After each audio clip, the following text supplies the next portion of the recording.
राम को देखकर पता नहीं आंसू आए कि ना आए, पर राम की कथा सुनकर के आंसू जरूर आते हैं। राम को देखकर हृदय में भक्ति का दिया भले जले ना जले। क्योंकि एक बात बताओ, यदि राम के दर्शन से सब सुधर जाते तो दुर्योधन सुधर जाता। राम के दर्शन से कल्याण यदि सुधार होता तो रावण का सुधार हो जाता। रावण तो सामने ही खड़ा है राम के। बोलो हाँ कि ना? अच्छा, रावण में और विभीषण में अंतर क्या था? अंतर बताओ आप, चश्मा वाली मैया। हाँ, साची है।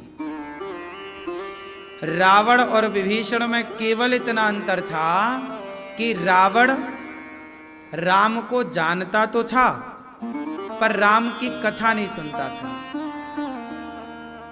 राम नाम से प्रेम नहीं था। जबकि विभीषण को हनुमान जी का सत्संग मिल गया, वो कथा सुनते थे। कथा सुनते थे विभीषण राम की। हनुमान जी लंका में गए तो पहले तो विभीषण से मुलाकात भई ना, तो विभीषण के संग हनुमान जी का क्या हुआ? सत्संग। और जब सत्संग हुआ तो राम से मिलने की उत्कंठा जागी।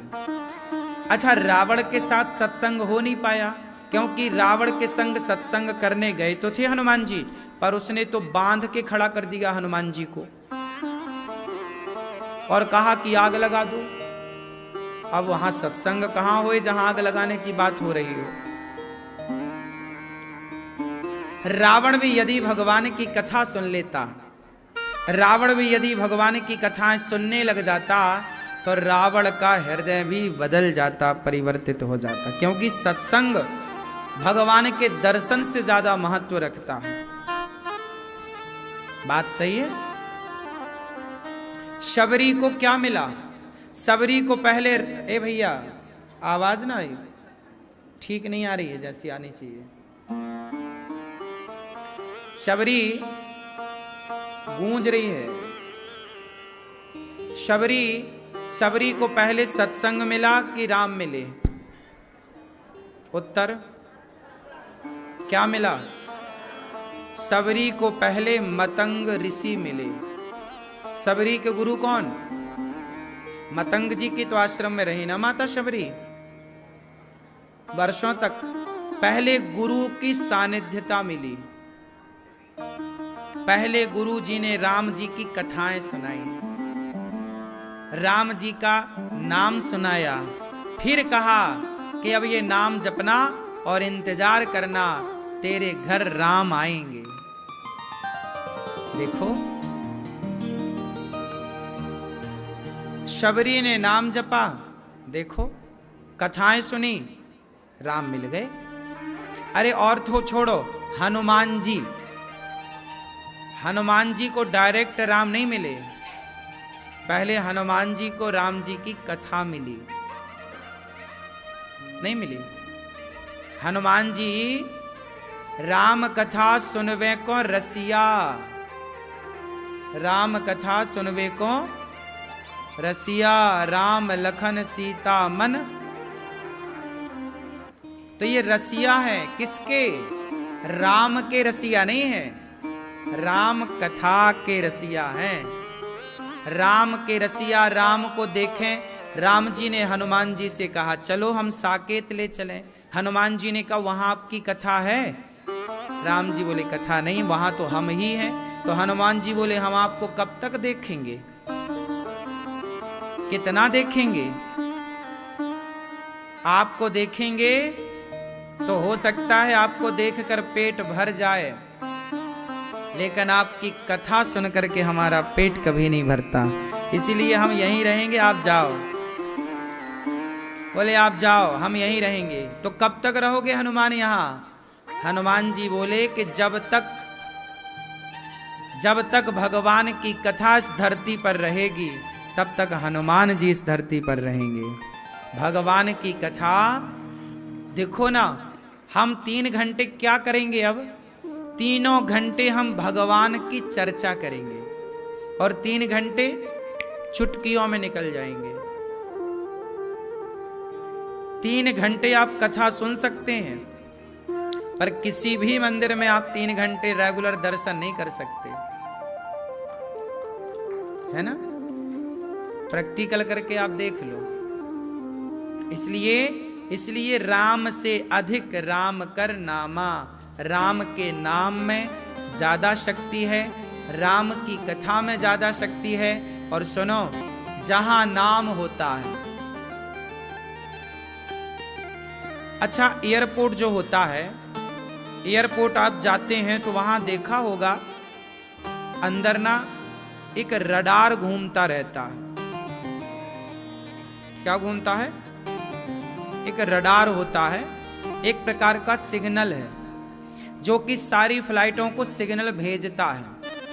यदि वो सिग्नल ना भेजे तो फ्लाइट ऊपर रहे नीचे ना उतरे, और उतरे भी तो उसे लोकेशन ना मिले, क्रैश हो जाएगी, दुर्घटना की पूरी संभावना हो जाएगी। एक रडार होता है, एयरपोर्ट में होता है। पुलिस के पास भी रडार होते हैं कि कोई ड्रोन उड़ाए तो उसको पता चल जाता है, और उसे जैसे ना कोई आतंकी ड्रोन आ गया तो पुलिसों के पास बड़ी व्यवस्थाएं रहती हैं। रडार, हम एयरपोर्ट के रडार की बात करेंगे। अब दिल्ली एयरपोर्ट है, हर 1 मिनट में 2 मिनट में एक फ्लाइट लैंड करती है और हर दूसरे मिनट में एक फ्लाइट ऊपर जाती है। ये किससे चल रही हैं फ्लाइटें? पूरा उस सिग्नल से चल रही है कि नहीं? बोलो हाँ। और वो सिग्नल एक जगह है, एक जगह ही गोल गोल घूम रहा है। क्यों? और वो ऊपर तक जा रहा है सिग्नल, ऊपर की फ्लाइटों को नेटवर्क देके, कवरेज देके नीचे ला रहा है, नीचे की को ऊपर ले जा रहा है। सारी फ्लाइटें उस सिग्नल को फॉलो करती हैं? नहीं करती, सारी खिंची चली आती हैं। दिल्ली एयरपोर्ट जहां भी वो है, खिंची आएंगी। उसी तरह जैसे एक रडार सारी फ्लाइटों को अपनी ओर खींचता रहता है, सब उसकी ओर, उसके सिग्नल की ओर खिंची चली आती हैं। उसी तरह राम का नाम, कृष्ण का नाम वही रडार है कि भगवान का नाम जहां है, जो जप रहा है प्रेम से, भगवान उस ओर खिंचे चले आते हैं, वहीं लैंड करते हैं भगवान, जहां वो राम नाम का रडार होता है। सारी समृद्धि, सारा सुख, सारी शांति, कहते ना जब भगवान की कृपा होती है तो सुख शांति भी होती है। हे प्रभु, घर में बहुत सुख हो, शांति हो, समृद्धि हो, धन धान्य हो, रिद्धि हो, सिद्धि हो, शुभ हो, लाभ हो, प्रेम हो, है ना? तो ये सब कहां खिंचता है? और सुनो, केवल रडार फ्लाइट को सिग्नल देता है ऐसा नहीं, हेलीकॉप्टर को भी देता है। हेलीकॉप्टर भी वहीं उतरेगा जहां से सिग्नल मिलेगा। छोटी छोटी फ्लाइटें होती हैं, है ना, सारी उसकी ओर खिंची चली आती है। प्राइवेट जेट होते हैं, वो सबको सिग्नल देता है, चाहे सरकारी फ्लाइट हो या प्राइवेट फ्लाइट हो। उसी तरह जहां राम नाम होता है, कृष्ण नाम होता है, इसलिए पहले के लोग बड़े समझदार थे। पहले के लोग घर में रोज कीर्तन करते थे। पहले के लोग क्या करते थे? रोज जोर से रोज कीर्तन, श्री कृष्ण गोविंद हरे मुरारी, हे नाथ नारायण वासुदेव, करते थे कि नहीं? पहले के लोग कीर्तन करते थे। क्यों करते थे? पहले के लोग प्रभात फेरियां निकालते थे सवेरे सवेरे गांव में। क्यों? क्योंकि जब हम मिलजुल कर कीर्तन करते हैं, जहां भगवान का नाम होता है, समृद्धि, सुख, शांति, स्वयं भगवान उस रडार की ओर खिंचे चले आते हैं। ये राम का नाम हल्के में ना लेना। ये वही राम का नाम तो है कि पत्थर पर लिख कर डाला तो पत्थर पानी में तैर गए। यदि भगवान के नाम ने पत्थर को नहीं डूबने दिया तो हमें भी नहीं डूबने देगा। ये है नाम की महिमा। इसलिए कहता हूं, काम करते रहो नाम, खूब नाम जप करो। भगवान की कथा भगवान से बड़ी है। सही है? भगवान से बड़ी भगवान की कथा। इसलिए कहते हैं ना, भगवान राम आए तो गिने चुने लोगों को तारे। आप गिनती में ले लो, उंगलियों पे गिन लो, राम ने किसे तारा? राम ने अहिल्या को तारा, राम ने ताड़का को तारा, राम ने जटायु को तारा, राम ने लंका वासियों को तारा, राम ने और लोगों को तारा। उंगलियों पे गिन सकते हैं आप कितने लोगों को तारा। राम ने त्रेता में आकर गिने चुने लोगों को तारा, लेकिन त्रेता के बाद क्या रही? राम नहीं, राम की कथा रही। तो जितनों को राम ने तारा, उससे कई गुना ज्यादा लोगों को राम की कथा ने तार दिया। बोलो, आज कथा नहीं तो हम सबको जोड़ के रखा है। बोलो हाँ कि ना? तो कथा नहीं तो जोड़ा है। राम जब आए तो राम ने बंदर भालुओं को जोड़ा, बंदर भालुओं को जोड़ के एक सेना बनाई। राम ने बंदर भालुओं को जोड़कर एक सेना बनाई, पर राम की कथा ने तो सभी सनातनियों को जोड़कर एक सनातन की सेना बना दी। क्यों जी, सही है? इसलिए राम से बड़ी है राम की कथा, राम से बड़ा है राम का नाम।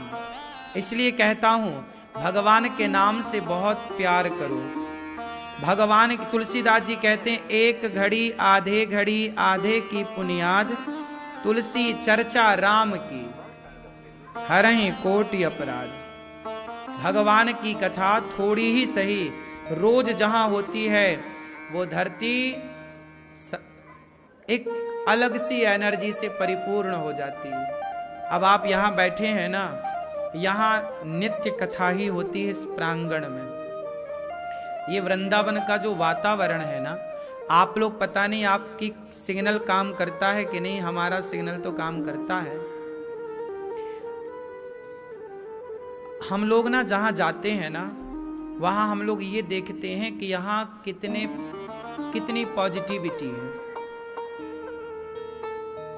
हम जहां जाते हैं, हमें पता चल जाता है कि इस धरती पे कितनी ऊर्जा है, कितनी सकारात्मकता है। आप महसूस करेंगे यदि भक्ति के पथ पर हैं, तो आप देखेंगे कि यहाँ वृंदावन में भक्ति के वाइब्रेशन ज्यादा है, वाइब्रेशन ज्यादा है। क्यों जी, बात सही है कि गलत है? यहाँ पॉजिटिविटी आपके घर की पॉजिटिविटी से कई गुना एडवांस होगी, ज्यादा होगी। सही है? आप महसूस करिए। ये देखो, ये बात ना, ये सिग्नल है, ये सबकी खोपड़ी में ये नहीं चढ़ता जो हम कह रहे हैं। मैं लंदन गया वर्ष भर पहले। जब मैं लंदन गया तो वहां ना कोई पॉजिटिविटी है ही नहीं वातावरण में। मैंने वहां के वातावरण को सर्वे किया, वहां का कहीं कोई सिग्नल ही नहीं है। वहां ना कोई संत है, ना भजन। हमारा भारत, यहां कितने बड़े बड़े संतों ने भजन किया। संत तो चले गए, पर संतों के भजन का प्रभाव आज भी भारत की धरती पर है।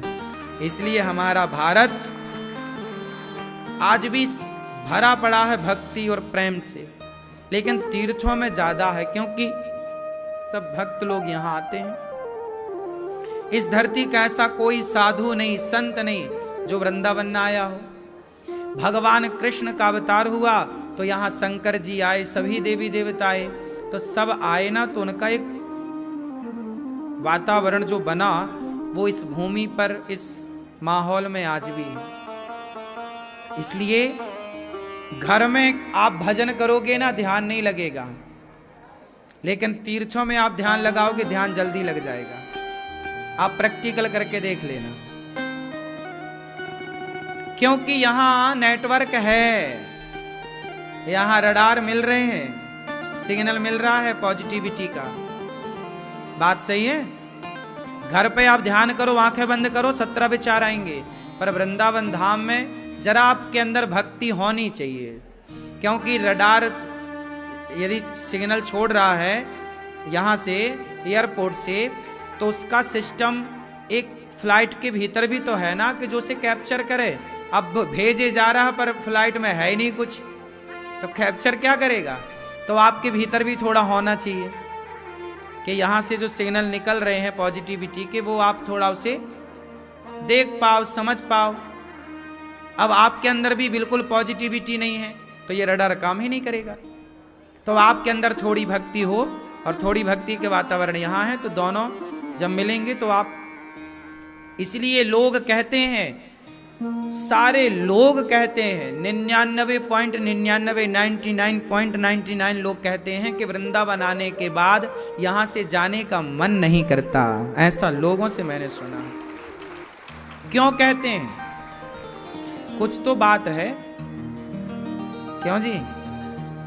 कुछ तो है ना यहाँ के वातावरण में, और वो वातावरण का अनुभव सब नहीं कर सकते।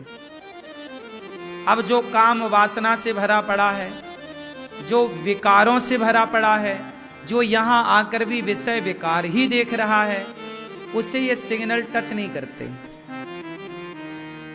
आपके भीतर भी क्या, जब कुछ होगा, भक्ति का बीज होगा, तो फिर वो यहाँ अंकुरित हो जाएगा। अच्छा एक बात बताओ, आपके घर में गेहूं चने तो होंगे, होंगे, रसोई में सब होता है। आपके घर में गेहूं, मैया आपने काय में भर रखा है? गेहूं डिब्बा में, एक डिब्बा है। आप देखना क्या वो गेहूं अंकुरित हुआ? नहीं। लेकिन उस गेहूं को जरा आप पानी में डाल देना तो दूसरे दिन ही आपको अंकुरित मिल जाएगा। और आपके डिब्बे में 1 साल से भरा है, लेकिन वो अंकुरित नहीं हुआ। लेकिन अंकुरित कहां हुआ? पानी में। क्यों? क्या उसके भीतर 1 साल से अंकुरित शक्ति नहीं थी? थी, लेकिन जिससे वो अंकुरित होता वो संग उसे नहीं मिला। पानी का संग किया गेहूं ने, लो अंकुरित हो गया। ऐसे ही है कि आपके भीतर भक्ति का बीज तो पड़ा है, पर जब ऐसा संग मिलता है, ऐसा धाम मिलता है, तो वो बीज अंकुरित हो जाता है। इसलिए वृंदावन धाम क्यों आना चाहिए? कथाएं क्यों सुनना चाहिए? कथा सुनने से क्या होगा? आपके भीतर जो भक्ति का बीज है वो इस धाम में, इस कथा के जल से, जैसे गेहूं पानी के संयोग से तो अंकुरित होगा, उसी तरह आप जब कथा से जुड़ेंगे, सत्संग का जल आपके हृदय में पड़ेगा, तो आपके भीतर भक्ति का बीज अंकुरित हो जाएगा। लेकिन एक गेहूं अंकुरित नहीं होता। कौन सा? आप गेहूं को जरा तवे में डाल दो, गरम तवे में या गरम कढ़ाई में, जरा गरम तवे में गेहूं डाल दो और जरा 4-6 बार ऐसे ऐसे हिलाओ, घुमाओ, जरा गेहूं गरम हो जाए, फिर आप डालो पानी में। क्यों? गेहूं को आप गरम करो तवे में और फिर पानी में डालो, अंकुरित होगा? बोलो, नहीं होगा। क्यों नहीं होगा? क्योंकि वो एक अलग टेम्परेचर में चला गया, एक अलग ही संगति में चला गया। पानी की संगति डायरेक्ट मिलती तो अंकुरित होता, पर उसे आग की संगति मिल गई। किसकी संगति मिल गई? अग्नि के संपर्क में आ गया, और अग्नि के संपर्क में आने से उसकी क्या हो गई? अंकुरित शक्ति नष्ट हो गई। उसी तरह जो सत्संग में आ जाते हैं उनकी तो अंकुर निकल आता है, मतलब भक्ति का बीजारोपण हो जाता है। लेकिन जो लोग बुरी संगति में पड़ जाते हैं, गलत संगति में पड़ जाते हैं, फिर उनके कितना भी समझाओ, मूर्ख हृदय न चेत, जो गुरु मिलहि विरंचि सम। रावण को फिर सबने समझाया, स्वयं हनुमान जी ने, पर रावण को, क्योंकि वो उसका बीज नष्ट हो गया ना, अंकुरित। तो जब आप गलत संगति में चले जाते हैं, इसलिए कहता हूं बच्चों को पहले ही संगति से जोड़ दो। यदि गलत संगति में चले गए तो फिर उन्हें कोई नहीं समझा सकता। फिर उन्हें साधु लोग बुरे लगने लग जाएंगे, संत लोग गंदे लगने लग जाएंगे, माता पिता भी गलत लगने लग जाएंगे। फिर उन्हें वही लोग सही लगेंगे जो उन्हें गलत गाइड करे। अब देखो ना, शराब पीने वाला मेरे पास आके कम बैठता है, शराबियों के बीच में ज्यादा बैठता है, क्योंकि मेरे बीच में बैठेगा तो उसके हो सकता है कि कुछ बीज भक्ति के अंकुरित हो जाएं, सुधरने की संभावना ज्यादा है। इसलिए शराबी है, गंजेड़ी है, जैसे आजकल के कुछ लोग लिव इन में रहते हैं, लिव इन, पराई औरत पराई मर्द के संग लिव इन। अब वो लिव इन में रहने वाले अब यहाँ आएंगे, कथा सुनेंगे तो उन्हें ना ये कथा जल्दी पसंद नहीं आएगी, ये बातें जल्दी उनके भीतर नहीं जाएंगी। वो कह रहे बाबा लोग तो ऐसी बातें करते हैं, ढोंगी हैं, पाखंडी हैं। क्यों? क्योंकि उनको एक अलग प्रकार का रस मिल रहा है। वो जो रस ले रहे हैं वो काम रस है। लिविन में जो रस मिल रहा है वो कौन सा रस है? काम रस। और आप यहां ले रहे हैं राम रस। तो राम काम रस वालों को जल्दी से राम रस अच्छा नहीं लगता, और राम रस वालों को काम रस अच्छा नहीं लगता। अब आपसे कहे कोई के ले लो जी रहो लिविन में, तो आप लोग नहीं रहेंगे, क्योंकि जो राम रस में डूब गया फिर उसे काम रस फीका लगता, लेकिन जो काम रस में डूबा है उसे राम रस समझ ही नहीं आएगा। और एक बात बताएं, काम रस में डूबा हुआ यदि एक बार उसे राम रस का चस्का लग गया, कथा का, सत्संग का, भक्ति का चस्का लग गया, तो फिर वो काम आम छोड़ करके, वासनाएं छोड़कर राम का दीवाना भी हो जाए, कृष्ण का दीवाना भी हो जाए। कितनी वैश्याएं ऐसी हैं जिन वैश्याओं ने अपना धंधा बंद कर दिया कथाओं के रस के कारण। अरे हम तो कोई और रस लूट रहे थे, यहां तो अलग ही लूट रहा है। कितने वैश्याओं की कथा भागवत जी में है। पिंगला नाम की वैश्या, गणिका आप जब जानती हैं, इन्होंने ये वैश्याएं थी, खुलेआम वैश्यावृत्ति करती थी, दिन में 10 मर्द बदलती थी। लेकिन ऐसी वैश्याओं ने जब कहीं चलते फिरते कथाएं सुन ली और कानों में कथा का रस पड़ा, दौड़ के आई, जरा बैठी, क्या हो रहा जरा देखें, तो आई बैठी और ऐसी डूब गई उस प्रेम के रस में, भक्ति के रस में। भगवान ने अपनी ओर ऐसा खींचा कि उसके बाद तो वो कभी गई ही नहीं और उनका कल्याण हुआ, वो परम भक्त बनी। तो ये रस ऐसा है, कहते ना कि सबको अपना अपना स्वाद, सब अपने अपने स्वाद में रहते। जैसे गुजरात का आदमी, उसके खाने का अपना ही स्वाद है, कढ़ी भी खाए तो मीठी, दाल भी खाए तो मीठी, और सब्जी में भी शक्कर ही डाल के खाए, क्योंकि वहां का स्वाद है। क्यों? और वहां के लोगों को यहाँ की कढ़ी खवाओ तो अच्छी ना लगे, और आप लोगों को कढ़ी शक्कर डाल के खवाएं तो आपको अच्छी ना लगे। बात सही है? बिहार के लोग लिट्टी चोखा खाते हैं। अब लिट्टी चोखा तो मध्य प्रदेश के आदमी को खवाओ तो उसे 1-2 बार में तो समझ ही नहीं आए भैया ये क्या है।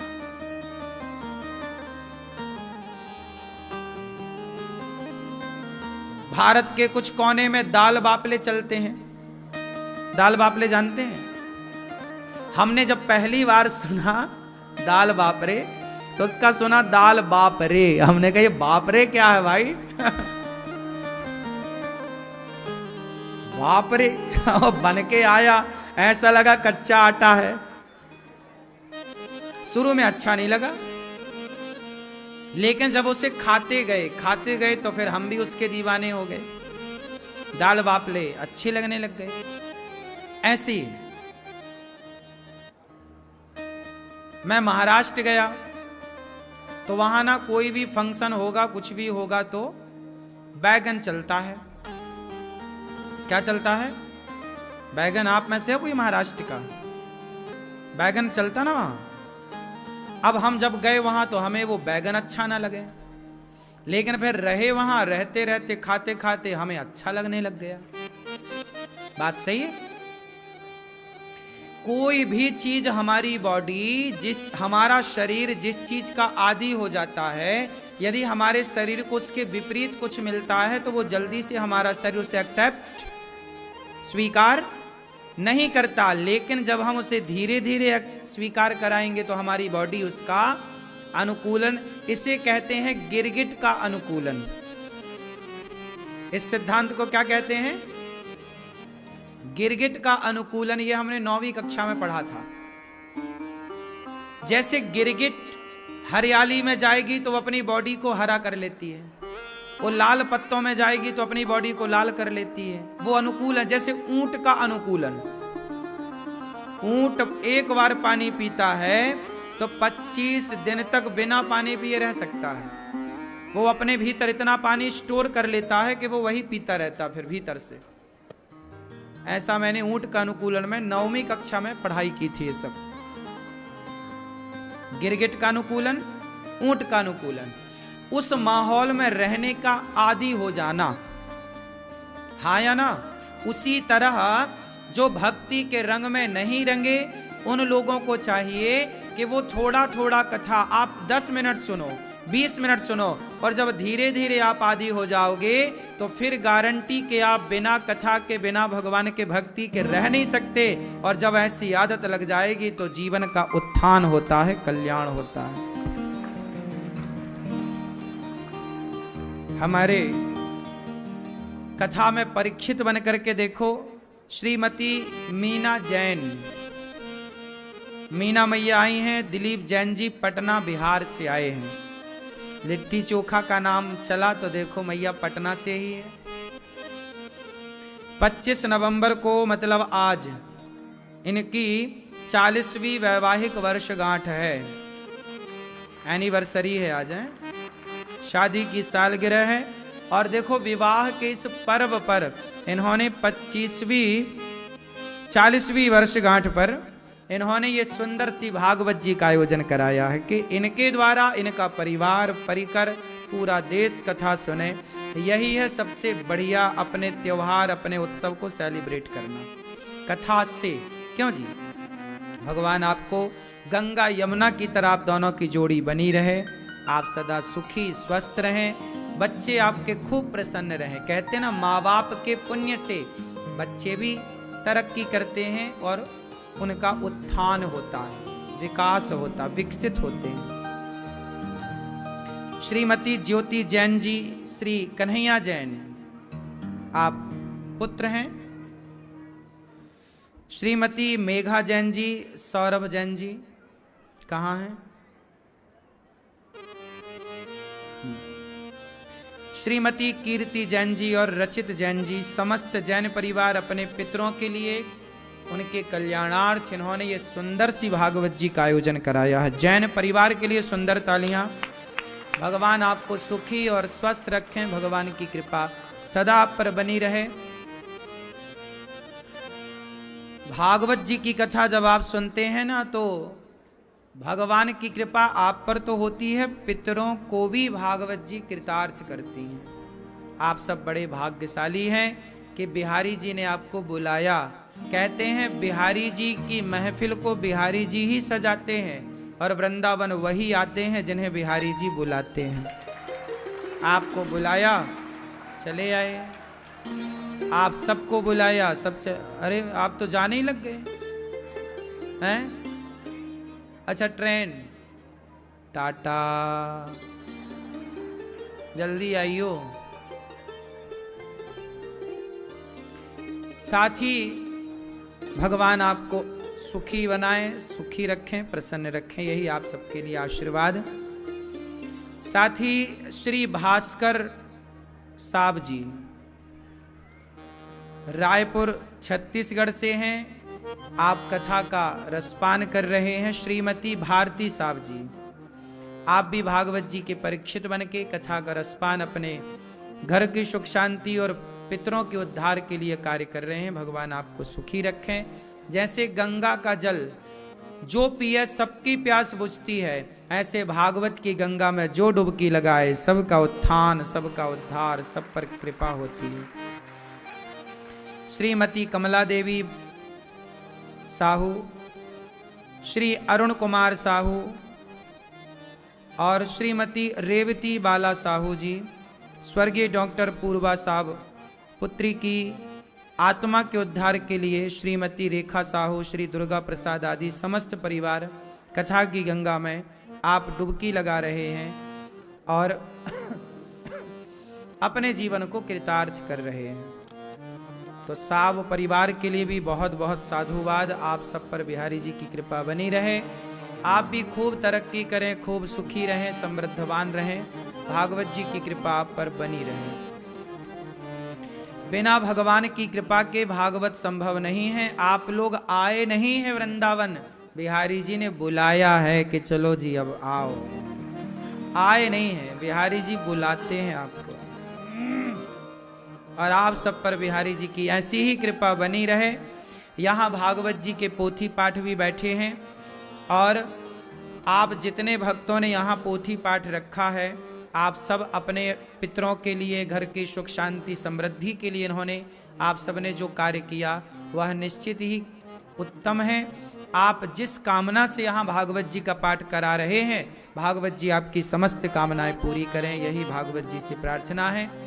तो यजमान परिवार के लिए भी तालियां, जिन्होंने भागवत जी की पोथी पाठ कराए, आप सबके लिए भी तालियां। श्री भास्कर साहब जी और श्रीमती भारती साहब जी के लिए सुंदर तालियां बजाएं इनके सम्मान स्वागत के लिए। और श्रीमती मीना जैन और भैया श्री दिलीप जैन जी के लिए भी सुंदर तालियां। आगामी भागवत जी का पाठ 25 दिसंबर से है। आप भी अपने पितरों पूर्वजों के लिए भागवत जी के पाठ 25 दिसंबर से जो होंगे आप करा सकते हैं। दिसंबर में छुट्टियों के टाइम आकर इसी बहाने माता पिता को भागवत सुनवाइए, आप भी सुनिए। 25 दिसंबर से भागवत जी के पाठ होंगे। प्रिय भक्तों, भागवत की कथा प्रत्येक प्राणी को सुननी चाहिए, सबको सुननी चाहिए। भागवत जी में 18,000 श्लोक, 335 अध्याय। सच्चिदानंद रूपाय विश्वोत्पत्त्यादि हेतवे तापत्रय विनाशाय श्रीकृष्णाय वयं नुमः। सब बोलो मेरे साथ, सच्चिदानंद रूपाय। सुनो फिर बोलो, सच्चिदानंद रूपाय विश्वोत्पत्त्यादि हेतवे तापत्रय विनाशाय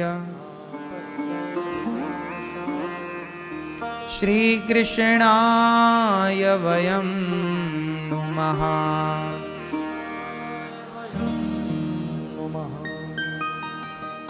भागवत जी में सुखदेव भगवान व्यास जी महाराज भागवत जी के 6 अध्यायों में महात्म्य की बात करते हैं।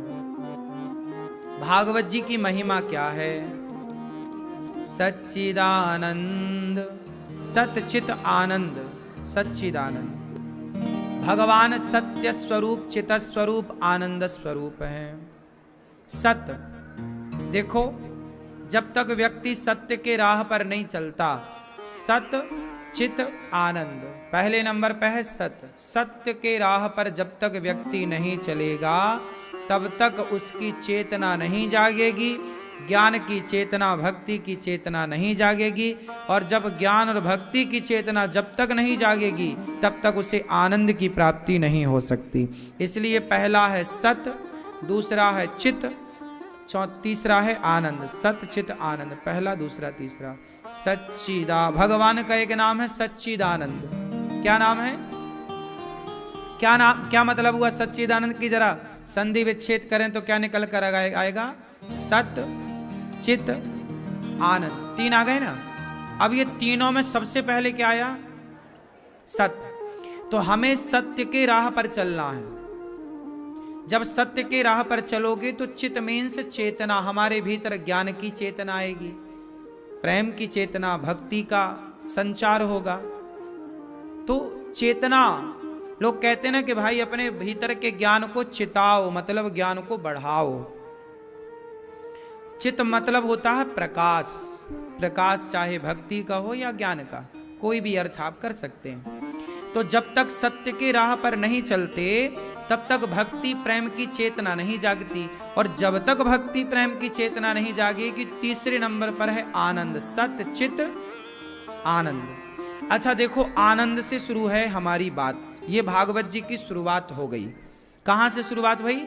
सत्य, मतलब भागवत जी देखो सत्य है। सत्य के पहले बात करेंगे सत्य की। भैया सत्यम ब्रूयात प्रियम ब्रूयात, सत्य बोलो, सत्य के राह पर चलो। हमारे धर्म ग्रंथ यहीं से स्टार्ट होते हैं। सत्यम ब्रूयात, सत्य बोलो, सत्यम वद, सच बोलिए, धर्म न दूसर सत्य समाना, सच बोलिए। हमारे धर्म ग्रंथ प्रेरित करते हैं सत्य के राह पर चलने के लिए। सबको सत्य पर चलना है। फिर क्या होगा? सत्य पर चलेंगे तो हमारी चेतना जागेगी। काय की चेतना? भक्ति की, प्रेम की। फिर आएगा आनंद। अभी तक आपको क्या मिल रहा है? सुख। पत्नी से क्या मिलता है? पति से क्या मिलता है? बच्चों से क्या मिलता है? खाने में क्या मिलता है? पैसों में क्या मिलता है? बोलो। इन सब में सुख है। पत्नी, पति, बेटा, बेटी, क्या मिलता है? बोलो। खाने में क्या मिलता है? बड़ा मजा आ गया। इसे इस भाषा में समझो, ये सुख है। लेकिन एक बात बताओ, सुख का उल्टा क्या होता है?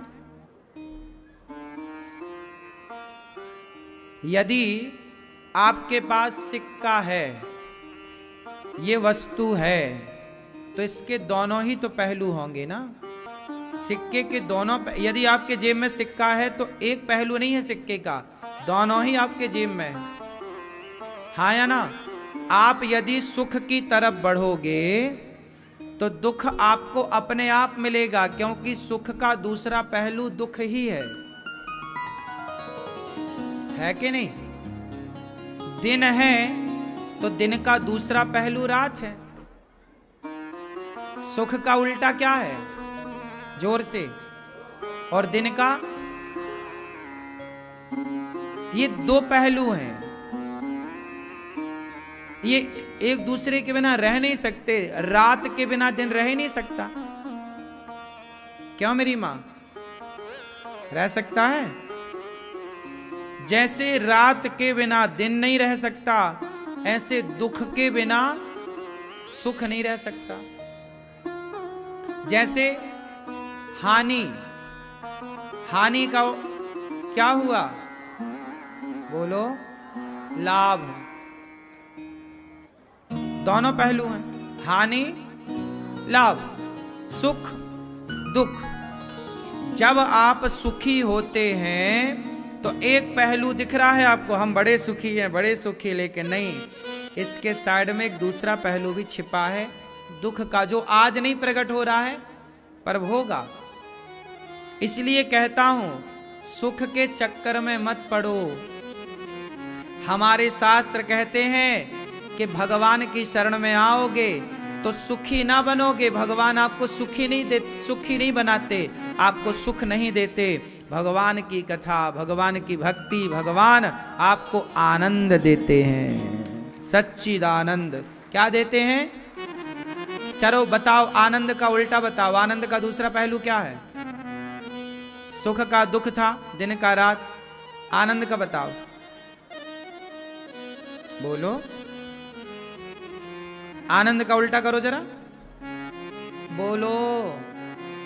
होगा ही नहीं। सुख का उल्टा दुख होगा, आनंद का उल्टा कुछ ना होगा। आनंद का तो आनंद ही रहेगा। इसलिए सुखी रहने वाला ही दुखी रहता है, आनंद में रहने वाला सदा आनंद में रहता है। इसलिए आनंद में रहो, सुख में ना रहो। सुख में रहोगे तो दुख में भी रहना पड़ेगा, इसलिए किस में रहो? आनंद में। और आनंद में कौन रह सकता है? इसलिए कहता हूं, हो जिसके जीवन में मिला सत्संग है, जिसके जीवन में मिला सत्संग है, उसे हर घड़ी आनंद ही आनंद है। तो आनंद में रहना हो तो कहां से रहोगे? सत्संग से। भगवान की कथा सुख नहीं देती, आनंद देती है। वो आनंद जो सदा रहेगा, है ना?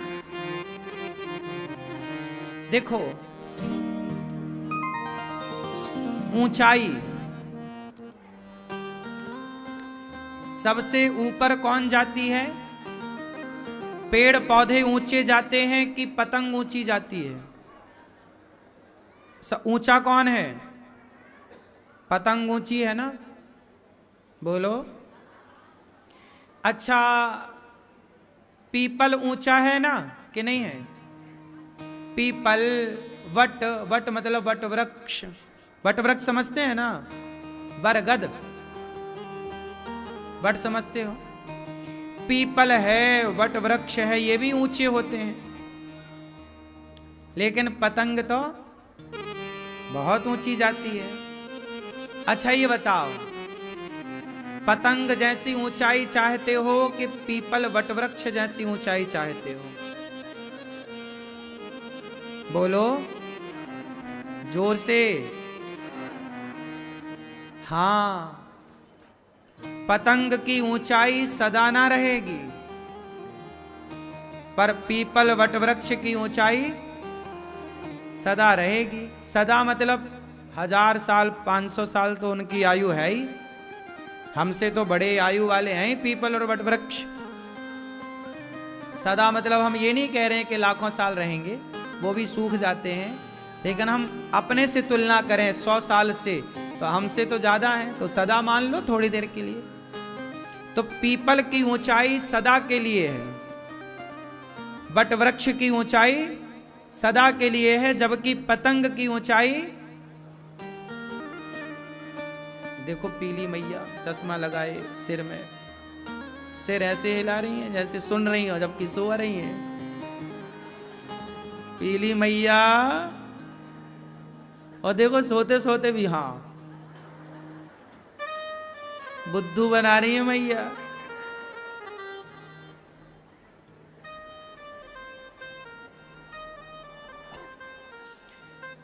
ऊंचाई कैसी होनी चाहिए?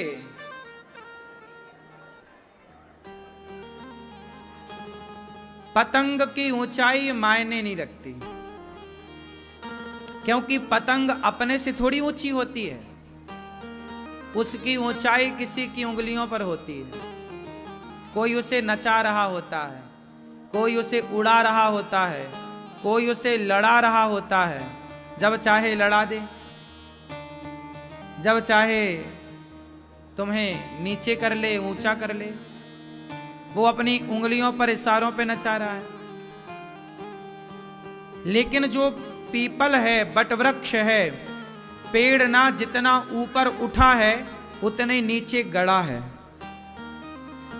उतने नीचे गड़ा है।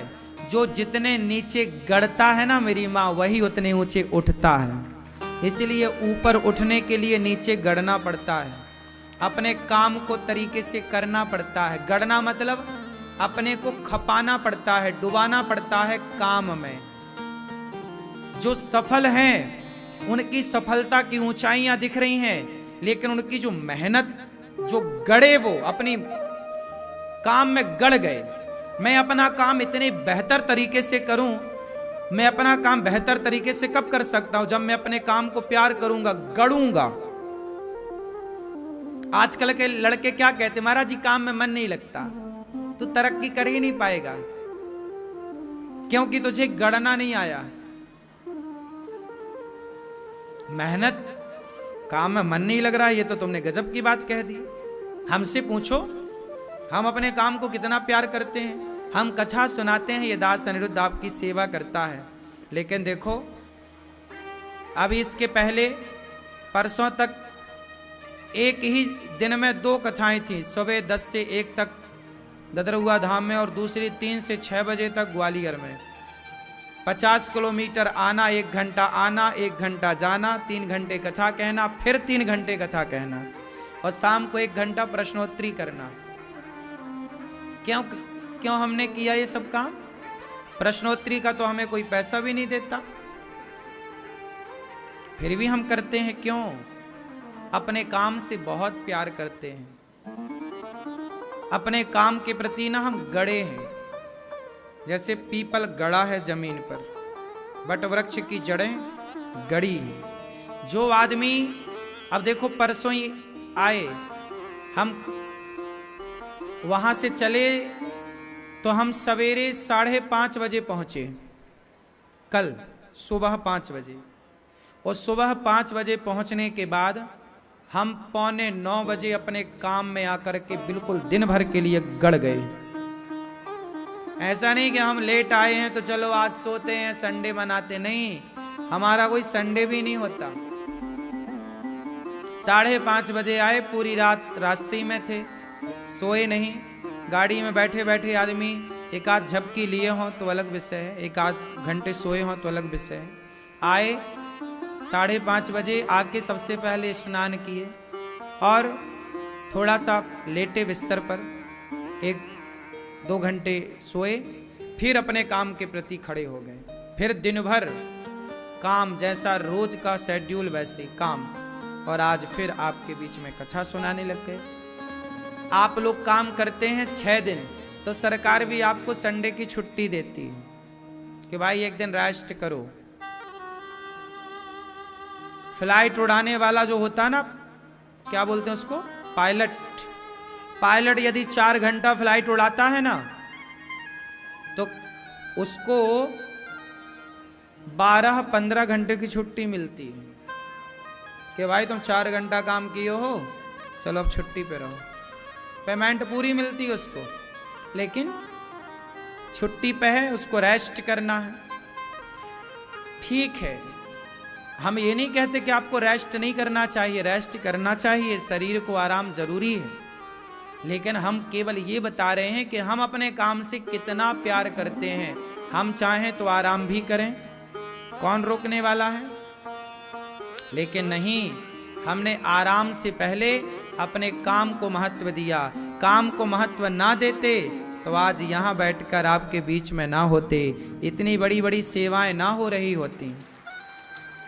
इसलिए कहता हूं, मैं केवल ये कह नहीं रहा हूं आपको, मैं स्वयं करता हूं। मैं पीपल की, बट वृक्ष की जड़ की तरह नीचे भी गड़ा हूं। आप तो ये देख रहे हैं चारों ओर लोग कहते हैं अनिरुद्धाचार्य जी का नाम है, नाम व्यक्ति, मैं अपना काम ही तो कर रहा हूं। ईमानदारी से अपना जब काम करूंगा तो काम की खुशबू तो सब तक पहुंचेगी। आपकी मेहनत, आपके काम की खुशबू दुनिया तक जाती है। आप अपना नाम फैलाने के चक्कर में ना रहें, आप गड़े अपने काम के प्रति, खुशबू तो अपने आप चली ही जाएगी। समाज में जिन जिन का नाम हुआ है, अच्छा, नाम कमा लेना भी बड़ी बात नहीं है। लोगों का रातों रात नाम हो जाता है, वायरल हो जाए, लेकिन उस नाम को बनाए रखना सदा के लिए, उसके लिए आपको क्या करना पड़ेगा? गढ़ना पड़ेगा। क्या करना पड़ेगा? गढ़ना पड़ेगा। जैसे अडानी है, अंबानी है, बिल गेट्स हैं, ये लोग क्या करते हैं? ये अपने काम के प्रति इतने सजग होते हैं कि एक चीज बाजार में इन्होंने लॉन्च कर दी तो दूसरे काम पे फिर लग जाते हैं। जैसे उदाहरण के तौर पर आप आईफोन को देखो, मोबाइल को, मोबाइल लॉन्च होता है ना, आईफोन वो लॉन्च होता है, उसमें एक नई टेक्नोलॉजी आती है, नया फंक्शन आता है, नया सिस्टम आता है। लेकिन वो नया फंक्शन, नया सिस्टम लाने के लिए क्या करते हैं? आज लॉन्च किया और दूसरे दिन से अगले वर्ष की लॉन्चिंग की तैयारी में लग जाते हैं कि अगले वर्ष हम क्या अपडेट कर सकते हैं। यदि वो नहीं लगे तो वो मार्केट में पीछे हो जाए, कंपटीशन इतना है। तो अपने को अच्छा बनाने के लिए आपको क्या करना पड़ेगा? नीचे कुछ लोग होते हैं पतंग की तरह, थोड़ी देर दिखते हैं फिर गायब आकाश से, लेकिन पीपल सदा दिखता है। इसलिए ऊंचाई पतंग की तरह ना हो, ऊंचाई बटवृक्ष और पीपल की तरह होनी चाहिए, जो सदा के लिए हो। उसके लिए आपको गढ़ना पड़ेगा। क्या करना पड़ेगा? अपने काम से प्यार करना पड़ेगा, अपने काम को बेहतर बनाना पड़ेगा, अपने काम के प्रति ईमानदार होना पड़ेगा। क्या होना पड़ेगा? ईमानदार। ईमानदार क्या है? बोलो बोलो मेरी मां। जैसे कथा कितने बजे से थी आज यहां? बोलो। पर आपने घड़ी देखा, हम जब आए तो कितना बजा था? 3 बजने में 7 मिनट कम थे।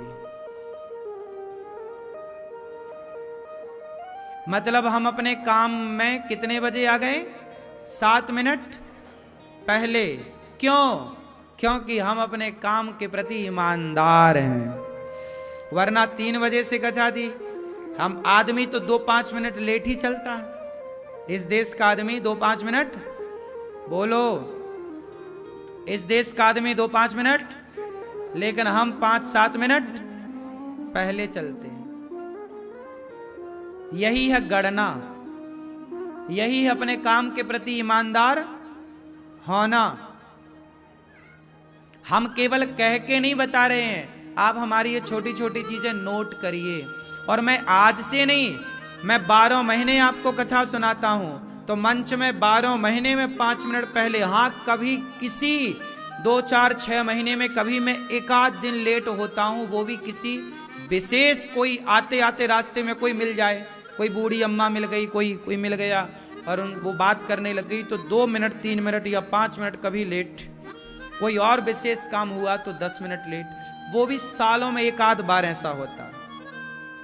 वरना हम 365 दिन में 364 दिन टाइम पे रहते हैं।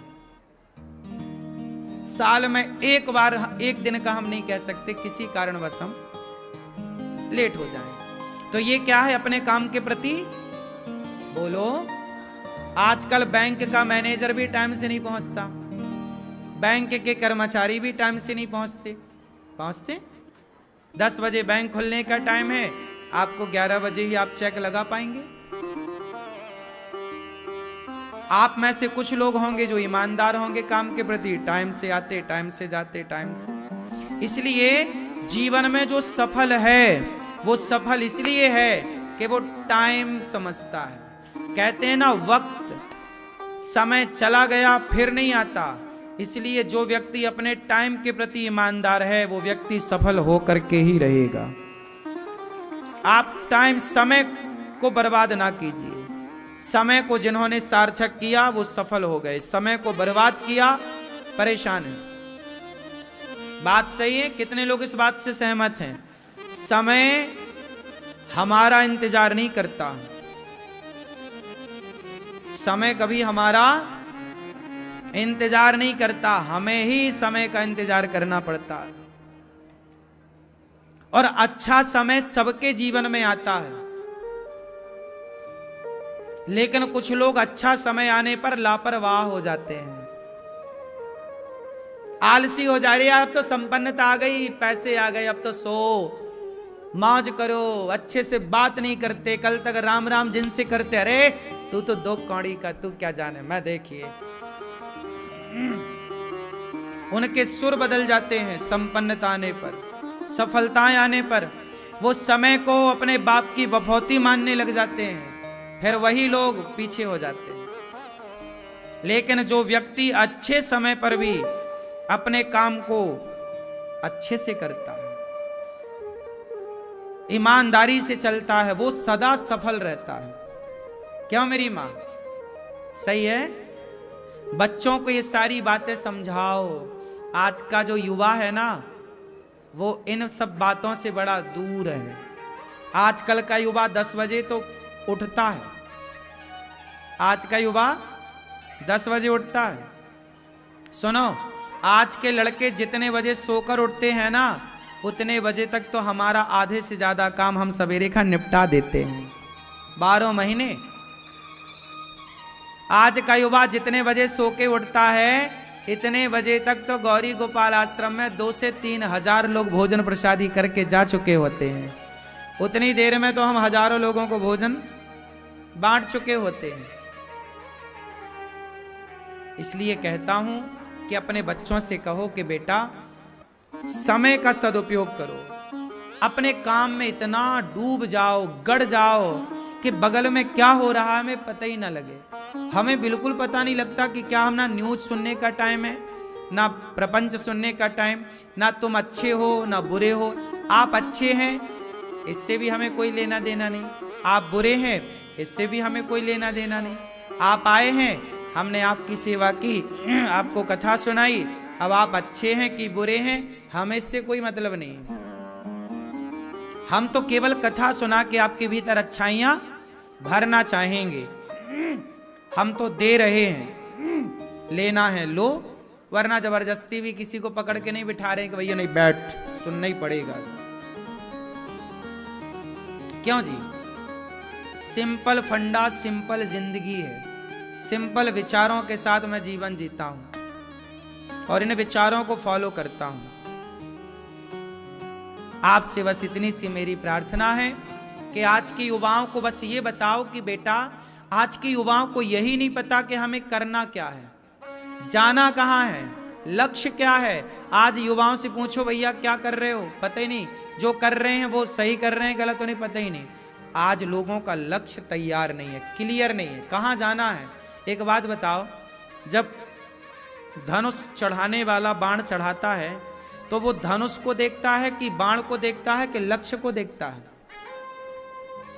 बोलो। गोली चलाने वाला बंदूक को देखेगा कि लक्ष्य को देखेगा? अरे लक्ष्य को जब ध्यान से देखेगा, लक्ष्य पर आंखें केंद्रित होंगी, तब तो निशाना सही लगेगा। बोलो। अब लक्ष्य दिख ही नहीं रहा है तो गोली चलाओगे कहां? क्यों भैया? फिर हवा में फायरिंग होगी। आजकल के लड़के हवा में कर रहे हैं फायरिंग, बस कहीं नहीं है उनका लक्ष्य। इसलिए कहता हूं जीवन का एक लक्ष्य बनाओ, हमें ये करना है। मुझे बचपन से मेरा लक्ष्य था, मुझे कथा सुनाना है। मेरा लक्ष्य था कि मुझे अन्न क्षेत्र खोलकर सबको भोजन कराने की सेवा करनी है, मुझे लक्ष्य था। बचपन से मेरे अंदर ये चाह थी। लड़कों की चाह होती है मैं गाड़ी खरीदूं, आज के लड़के मोबाइल खरीदूं, लेकिन मेरे बचपन की इच्छा थी कि मैं अन्न क्षेत्र चलाऊं। ये मेरे बचपन का सपना था कि मैं सबको भोजन कराऊं। मुझे भोजन कराना बड़ा अच्छा लगता है। जब आप सब भोजन करते हैं, आप सबको खाते हुए देखता हूं, अच्छा लगता है कि चलो ठंडक मिलती है, हृदय को, कलेजे को शांति मिलती है कि चलो इतने लोग भोजन कर रहे हैं, अच्छा लगता। बचपन से मेरा सपना था, मैंने अपना सपना पूरा किया। मेरा सपना क्या था? सबको भोजन कराऊं, सबकी सेवा करूं। तो देखो मैंने अपना सपना पूरा किया। उस अपने सपने को पूरा करने के लिए मेहनत तो करनी पड़ती है, तो मैंने मेहनत बिल्कुल पीछे नहीं छोड़ी, मेहनत भी की। और जब मेहनत की, सपना लेके चला, तो मेरे कन्हैया ने साथ पूरा पूरा दिया। भगवान भी साथ उन्हीं का देते हैं जो चलते हैं। अब चलो ही ना तो ये भगवान धक्का लगाने थोड़ी आएंगे। भगवान उनका साथ देते हैं जो अपने लक्ष्य की ओर चलते हैं। तू चल, तू 2 कदम चल, मैं 10 कदम तेरा साथ दूंगा। आपने कभी साइकिल तो चलाई होगी। साइकिल चलाते हैं तो कई बार हवा सामने से आती है, तो कितना भी पैडल मारो साइकिल बढ़ती नहीं है। लेकिन कई बार हवा पीछे से आती है और जरा पैडल मारो तो साइकिल तेज चलती है। ऐसा है कि नहीं? हवा का सहयोग मिलता है कि नहीं? और कई बार हवा सामने खड़ी होती है तो वो बढ़ने नहीं देती। उसी तरह जब आप अपने लक्ष्य की ओर निकल जाते हैं तो भगवान पीछे की हवा बनकर पीछे से आपको सपोर्ट करते हुए आगे बढ़ाते हैं। चलो तुम 2 कदम चलते हो, भगवान 10 कदम पहुंचाते हैं। लेकिन ये उसके लिए जो निकलता है घर से लक्ष्य की पूर्ति के लिए। अब आज के लड़कों के पास लक्ष्य नहीं, जाए कहां, उनके पास कोई लक्ष्य ना है, इसलिए तो पराई औरतों के संग रह रहे हैं लिव इन में। आज के लड़का लड़की खुश हैं लड़कियों के संग रह के, लड़कों के संग रह के। इनका यही लक्ष्य है कि उस लड़की को सेट करना, उस लड़के को सेट करना, उसे बॉयफ्रेंड बनाना, उसे गर्लफ्रेंड बनाना, यही लक्ष्य लेके चल रहे हैं। आई लव यू नहीं लिख के भेजा, उसने कह दिया प्यार नहीं करते, लड़के ने फांसी लगा दी, टैं। दिल मेरा तोड़ दिया उसने, बुरा क्यों मानू लो, यही चल रहा सब। आज का लक्ष्य ही तो नहीं है। आजकल लड़कों का लक्ष्य क्या है? सिर्फ कुछ लड़कों का लड़कियों को देखना उनका लक्ष्य, तो बेचारे चौराहे में बैठ के ताक रहे हैं और गाना भी गा रहे हैं, ताकते रहते तुझको सांझ सवेरे। उनका लक्ष्य ही लड़कियों को ताकना है। कुछ लड़कियों का लक्ष्य ही है कि 4-6 बॉयफ्रेंड बनाओ, एक से मोबाइल मंगवाओ, एक से कपड़े मंगवाओ, एक से ये मंगवाओ। तो इनका लक्ष्य ही यही इतना ही है। इसलिए ये एक सीमित दायरे में रह के जिंदगी जीते हैं और आदमी मर जाता है। विजन बड़ा होना चाहिए। क्या होना चाहिए? लक्ष्य। जिसका जितना बड़ा लक्ष्य होगा वो उतना आगे जाएगा, उतनी तरक्की करेगा। लक्ष्य छोटा तो आप छोटे। भाई ये बताओ, एक आदमी कुएं के पास गया लोटा लेकर, ए भैया पानी दोगे क्या? कुआं बोला दूंगा। आदमी बोला ये बता तेरे से ज्यादा पानी किसके पास है? कुआं बोला नदी के पास है। तालाब के पास जा, मेरे से ज्यादा तुझे तालाब में मिलेगा। तालाब के पास गया लोटा लेकर, क्यों भाई तालाब तू बता मुझे पानी देगा? हाँ हाँ ले लो, पर ये बता तेरे से ज्यादा पानी किसके पास है? बोला नदी के पास। नदी से बोला क्यों पानी देगी? नदी बोला दूंगी। नदी बोली दूंगी। ये बता तेरे से ज्यादा पानी किसके पास है? नदी बोली समुद्र के पास। वो आदमी समुद्र के पास गया लोटा लेकर, समुद्र से बोला पानी देगा? हाँ हाँ दूंगा। तू बता तेरे से ज्यादा पानी किसके पास है? समुद्र बोला मेरे से ज्यादा पानी किसी के पास नहीं है। तो आदमी बोला चल भर दे मेरा लोटा। समुद्र बोला पागल, जब समुद्र के पास आया है पानी लेने तो बर्तन बड़ा लेके आता, तेरा लोटा तो कुआं ही भर देता। तुझे लोटा ही तो भरवाना था, तुझे पानी चाहिए कितना था? लोटा भर।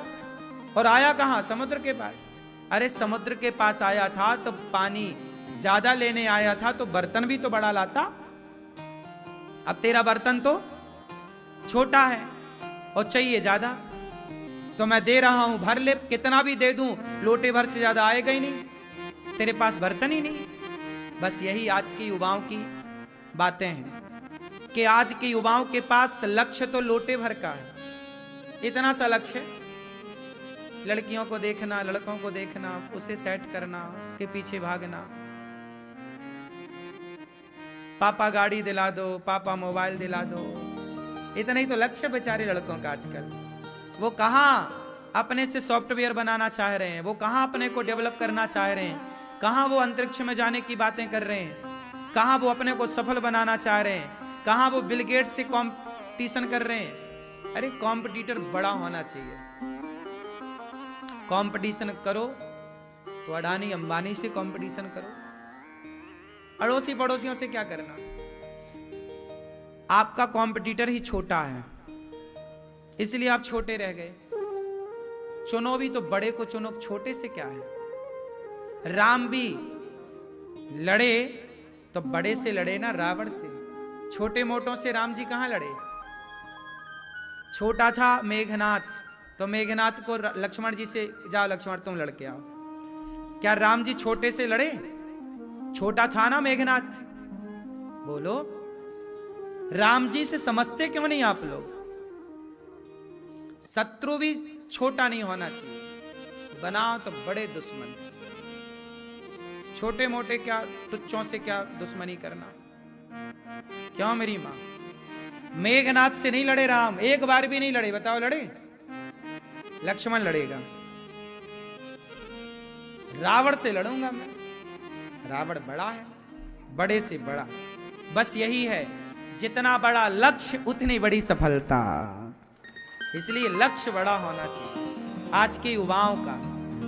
लोटा आपका छोटा है, पानी सामने है, ये सफलताएं खड़ी हैं आपका इंतजार करने के लिए। आप सफल होने के योग मेहनत तो करो। क्यों? इसलिए हम आपसे कह रहे हैं कि आनंद की ओर भागो। सुख तो है, पत्नी परिवार में सुख है, सुख का उल्टा दुख, इससे बचो और आनंद। सच्चिदानंद रूपाय विश्वोत्पत्त्यादि हेतवे। विश्व की उत्पत्ति पालन संहार, भगवान क्या करते हैं? विश्व की उत्पत्ति पालन और संहार। विश्वोत्पत्त्यादि हेतवे, तापत्र सारे दुखों का नाश करते हैं भगवान। कितने प्रकार के दुख होते हैं? मैया मैया, ओ झोला देखने वाली मैया, दुख कितने प्रकार के होते हैं? 3 प्रकार के, दैहिक, दैविक, भौतिक। कोई तन दुखी, कोई मन दुखी, कोई धन बिन रहते उदास। थोड़े थोड़े सब दुखी, सुखी राम के दास। सब दुखी हैं, तन से, मन से, धन से। कोई तन का दुखी, कोई मन का दुखी। तन, शरीर अच्छा नहीं है महाराज जी, बड़ा दर्द है, तन। कोई मन का दुखी, महाराज जी बेटा बात नहीं सुनता, मन से बड़ा परेशान हूं, मन बड़ा तंग करता, मन जाता है यहाँ वहां, मन से बड़े परेशान, जिसे मानसिक तनाव कहते हैं। आजकल डिप्रेशन की बीमारी ज्यादा है ना, ये मानसिक बीमारी तो है आजकल भारत में। भारत नहीं, दुनिया में। भारत में थोड़ा कम, पूरी दुनिया में आज 80% तनाव की बीमारी है, डिप्रेशन। विदेशों में लोग डिप्रेशन की गोलियां खा खा के मर रहे हैं। गोलियां जरूरत से ज्यादा भी ना खाना। हमारे गुरुजी हैं, उनको बड़ा दर्द हुआ करता था शरीर में कहीं भी, तो वो पेन किलर नाम की गोली आती है क्या बाजार में? क्या पेन किलर नाम की गोली हमारे गुरुजी ले आके खा लिया करते थे, दर्द खत्म। लेकिन ऐसा करते करते 10 साल हुआ उनको। अब डॉक्टर ने बोल दिया कि आपकी किडनी में इन्फेक्शन है, किडनी खत्म है। क्यों खत्म? पेन किलर खा खा के। गोलियां, टैबलेट कम खाओ, क्योंकि वो अंदर जाएंगी तो उनका बिल्कुल 1-2 में तो नुकसान नहीं है, लेकिन रेगुलर यदि आप टैबलेट खा रहे हैं तो वो नुकसान पहुंचाएगी। पेन किलर नाम की टैबलेट और ना जाने कितनी गोलियां खाकर कितने लोगों की किडनियां और लंग्स और फला फला जो भगवान जाने जो होता है भीतर, सब डैमेज हो जाता है। क्यों भैया, सही है कि गलत है? सही है। इसलिए जरूरत से ज्यादा डिप्रेशन की दवाइयां भी खा रहे हो। दवाइयों से थोड़ी चिंताएं मुक्त होती हैं पगले, डिप्रेशन की कोई दवाई ही नहीं है। डिप्रेशन की दवाई एक है, सत्संग, कथाएं सुनो, अपने आप डिप्रेशन खत्म हो जाएगा। भगवान पे भरोसा करो, डिप्रेशन खत्म। कथाएं सुनते नहीं, सत्संग करते नहीं, गोलियां खा के मरोगे। और आज का आदमी 60-65 साल के आगे जा ही नहीं रहा है। क्यों जी, बात सही है? 60 साल 65 में तय हो जा रहा है। व्यर्थ की दवाइयां ना खाओ, आयुर्वेद की तरफ बढ़ो, हल्दी से अपना इलाज करो, गौमूत्र से अपना इलाज करो। आप हंसते थे, कुछ लोग गौमूत्र की बात कर रहे हैं। अभी देखो ना, सिद्धू पाजी ने बताया उनकी बहन को कैंसर हो गया था। सिद्धू पाजी को, उनकी बहन को कैंसर, उन्होंने बताया, स्टेटमेंट दिया उन्होंने, अखबार में मैंने पढ़ा, उनका वीडियो मैंने देखा, आप भी देख सकते हैं। सिद्धू, उसकी बहन को, अब कौन थी, उनकी बहन थी शायद, पत्नी, उनकी पत्नी को कैंसर हो गया। अच्छा पत्नी थी, हमें लगा बहन, सॉरी शक्तिमान। पत्नी को क्या हो गया? कैंसर। डॉक्टर ने बोल दिया ये जाएंगी अब, लेकिन उन्होंने बताया कि हमने नीम के पत्ते खाए, नीम के पत्ते खाए, अदरक का रस पिया, हल्दी खाई, और इन सब चीजों से ही डॉक्टर ने मना कर दिया। उसके बाद इन चीजों से उन्होंने कैंसर ठीक कर लिया, अब वो बिल्कुल स्वस्थ हैं। देखिए, कैंसर क्या करता, आप लोग जो रात को खाते हो ना 10 बजे तक खूब गला भर भर के, मरोगे। बाप का पैसा बर्बाद करना है दवाइयों में तो खाओ।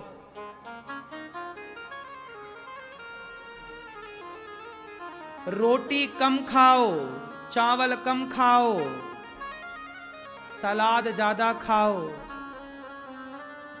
फल ज्यादा खाओ। कहीं नीम का पेड़ जरूर लगाना घर पर, 4 पत्ते रोज चबाना।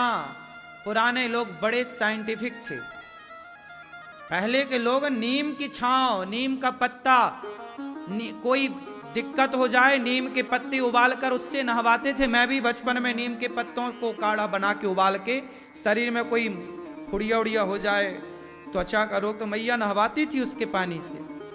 नीम का हम लोग बचपन में मैं भी खाया हूं। मेरी गैया थी, बछड़ा था, हम क्या करते थे, पटार पड़ जाती थी ना बछड़ों को, बछिया को, और लड़कों को भी पटार हो जाती। पटार समझते, पेट में इतने बड़े बड़े कीड़े, उसको पटार बोलते हैं। आपकी भाषा में क्या बोलते हैं भगवान जाने। क्यों कीड़े पड़ जाते हैं ना बच्चों के, छोटे छोटे, दूध पीने से, मैया का मीठा दूध पीने से बच्चों के कीड़े पड़ जाते इतने बड़े बड़े।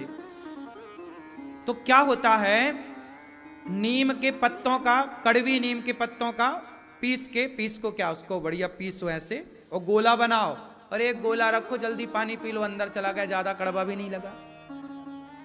नीम के पत्तों का गोला बना के खाओ, सारी बीमारियां खत्म हो जाएंगी। आप नीम का गोला नहीं खा सकते, लेकिन डॉक्टरों को दे दे के मरोगे। और डॉक्टर भगवान होते हैं, इसमें कोई दो राय नहीं है। डॉक्टर अच्छे होते हैं, कोई इसमें आपत्ति नहीं है।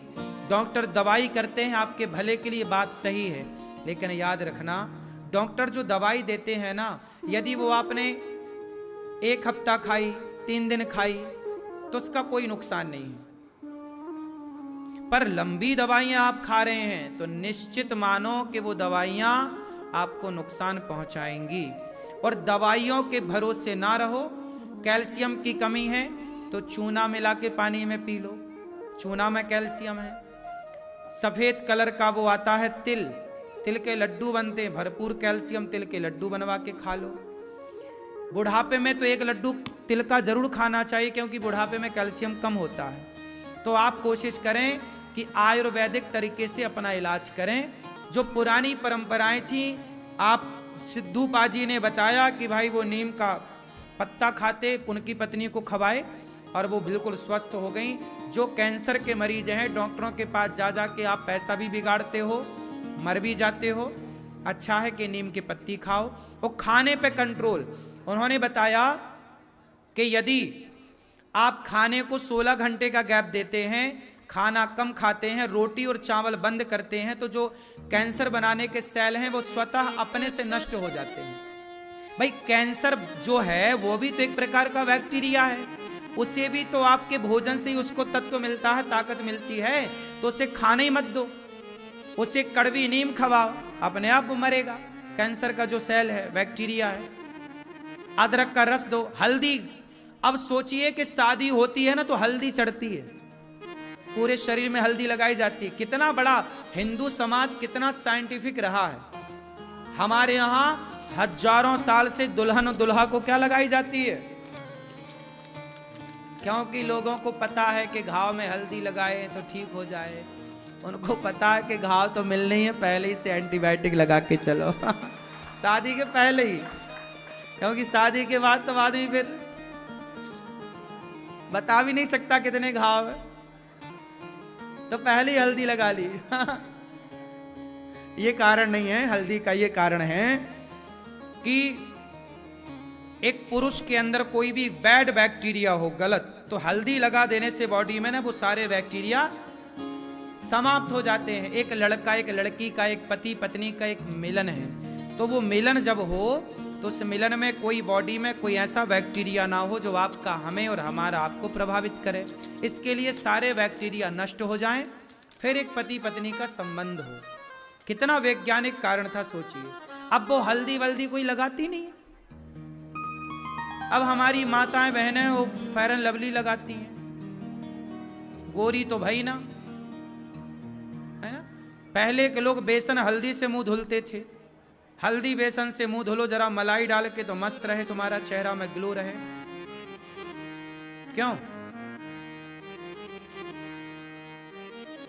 हम तो आज भी 1 चम्मच हल्दी रोज खाते हैं, रोज मतलब कभी कभी भूल जाते हैं, बाकी अक्सर अधिकांश हम 1 चम्मच हल्दी खा के ही सोते हैं रात को। कच्ची हल्दी खाए, 1 घूंट पानी पिए, पूरे मुंह में हल्दी रहेगी।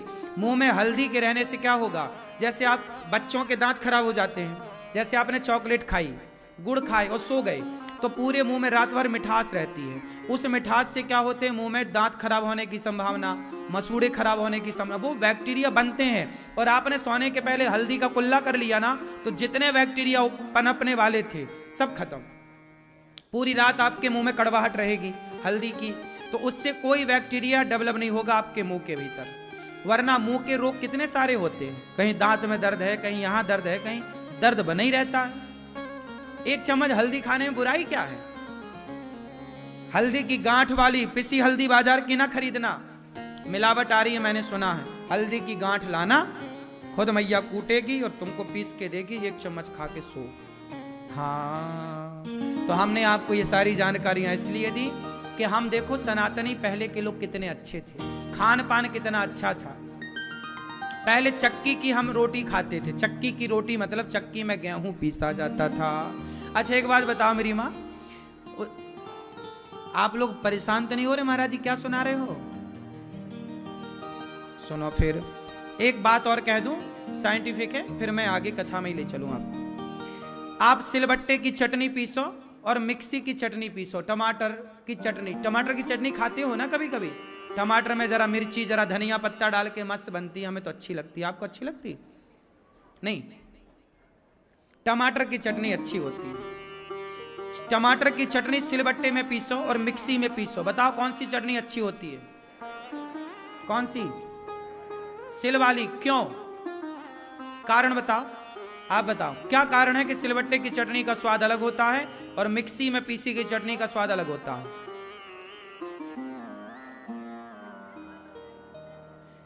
इसका दूसरा कारण ये है, देखो नेचुरल वो पत्थर के सिलबट्टे से हमने घिसी, वो तो अच्छी बात है। मिक्सी क्या करती है, इतना तेज घूमती है कि वो घूमने से ना मिक्सी का जार भी गर्म हो जाता है, और एक गर्म हो जाने से जो उसका नेचुरल स्वाद है वो गर्म होने से बदल जाता है, उसके कुछ गुड़ चीजें भी समाप्त हो जाती हैं, इसलिए स्वाद में परिवर्तन। अब जैसे आप गेहूं का आटा, पहले की मैया गेहूं पीसती थी चक्की में, कौन सी चक्की? हाथ चक्की, उसकी रोटी बना के खाती थी, उसकी रोटी। और जो बाजार में चक्की में आप आटा, अच्छा ये बात बताओ, चक्की में जब आप आटा पिसवाते हो तो आटा तुरंत लेना गर्म रहता है कि नहीं? हाँ या ना? रहता ना? जबकि चक्की में आप आटा पीसना गर्म नहीं रहेगा, चक्की में गेहूं पीसना गर्म नहीं रहेगा। हाँ या ना? आप माने ना माने, जरूरत नेचुरल जो स्वाद है, नेचुरल जो चीजें हैं उन्हें नेचुरल ही रहने दो। आपने मशीन से पीसी, इतना गर्म उसका टेम्परेचर तापमान हुआ कि वो तापमान गर्म हुआ फिर ठंडा हुआ। ये ऐसे ही हो गया कि जैसे आप बहुत गर्मी में गए, पसीना बहा और आपने तुरंत पानी पी लिया, तो क्या बन जाएगा आपको? सर्द गर्म हो जाएगा। आप बहुत गर्मी में गए, दौड़ते दौड़ते गए और तुरंत आपने 2 गिलास पानी पी लिया ठंडा, गर्म थे शरीर पूरी बॉडी और आपने ठंडा पानी पिया, आप जरूर बीमार पड़ेंगे। हाँ या ना? क्योंकि बॉडी का टेम्परेचर था गर्म, आपने पानी दे दिया ठंडा, वो ठंडा गर्म हो गया, उसको सर्द गर्म बोलते हैं। उसी तरह आटा गर्म हो गया, गर्म हुआ तो जितने उसके गुड़ चीजें थी अच्छी आटे के अंदर पदार्थ नष्ट होगा उस गर्माहट से, इतनी तेजी से पिसा। इसलिए नेचुरल चक्की होनी चाहिए घर में, चक्की पे नेचुरल मैया आपके लिए आटा गेहूं पीसे। अब कौन पीसे महाराज? ना पीसो, इसी चक्कर में फिर मरो हॉस्पिटलों में जा जाके। पहले के लोग खाने पीने, हम कहते हैं भोजन ना करो, अपने भोजन को औषधि बनाओ। हम भोजन ना करें, औषधि खाएं, भोजन औषधि बने हमारा। भोजन क्या बने? जबकि आज से 100 साल पहले हम सबका भोजन भोजन नहीं था, भोजन क्या थी? औषधि थी। क्या थी? आपने ध्यान दिया होगा जब महिलाओं को बच्चा पैदा होता था नेचुरल, तो हमारे गांव में घर में गुड़ के लड्डू बनाए जाते थे। क्यों? उस लड्डू में क्या डाला जाता था? सौंठ डाली जाती थी, हल्दी डाली जाती थी, देसी घी डाली जाती थी, है ना, एक काले कलर की रार डाली जाती थी, गोंद डाली जाती थी, ये सब डाली जाती थी ना। क्यों? ताकि वो महिला के पेट में जो बच्चा पैदा हुआ 9 महीने था, पेट में सूजन है, आंतों में सूजन है, विकार ना जाने क्या क्या है, वो लड्डू खा के सारा विकार नारियों का निकल जाए और नारियां स्वस्थ हो। पहले की आप में से कितने लोगों ने बच्चा पैदा करने के बाद लड्डू खाए गुड़ वाले? और जो ऑपरेशन से होता है ना, उसको लड्डू नहीं दिया जाता। इसका मतलब आपके जो गंदगी है पेट की, वो बाहर नहीं आई। उस गंदगी से क्या हुआ? 2 बच्चा पैदा करने के बाद ही तुम्हारे कमर में दर्द चालू हो गया, और अब तुम 2 बच्चे के बाद बिल्कुल बूढ़ी सी हो गई। क्योंकि जो ईश्वर का नेचुरल प्रोसेस है वो हुआ ही नहीं ना। बात समझो।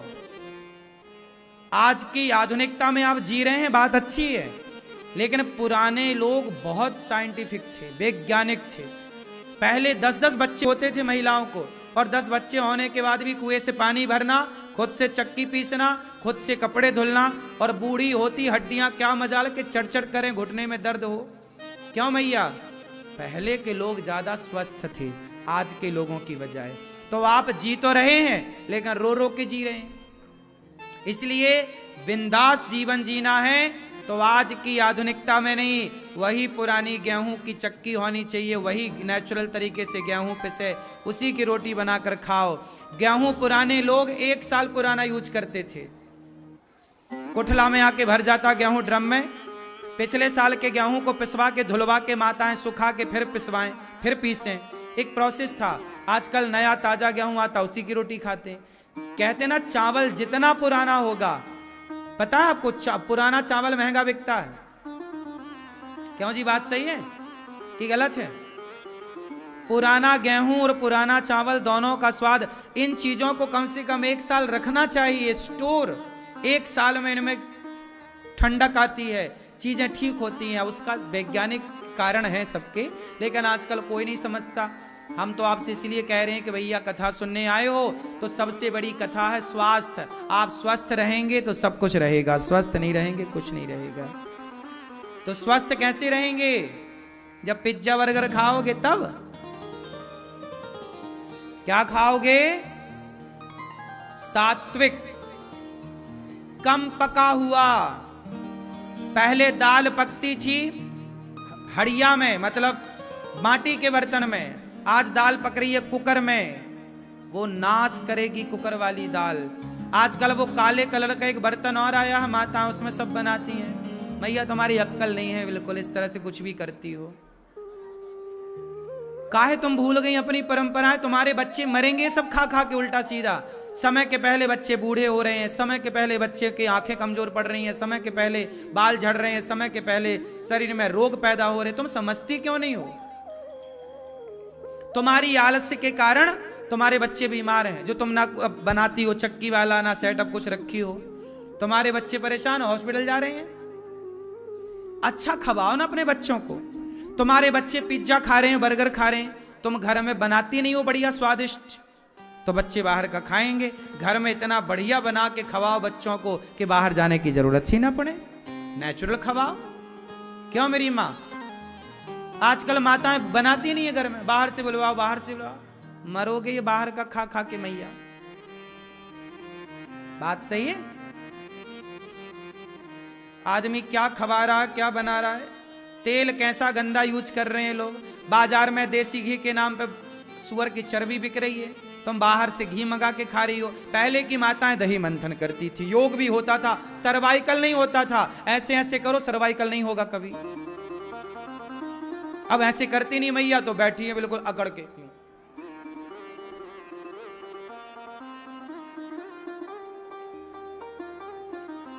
दही मंथन करना भी एक योग है, नहीं है? अब दही मंथन घर में होता था, बढ़िया नेचुरल मक्खन मिलता था, बच्चे मक्खन खाते थे, घी खाते थे। अब बाजार का घी खा रहे हैं, क्या गारंटी कि उसमें घी में शुद्धता है? बाजार में घी मिलता है पूजा के नाम से, पूजा वाला घी। बताओ कितने रुपये किलो मिलता है?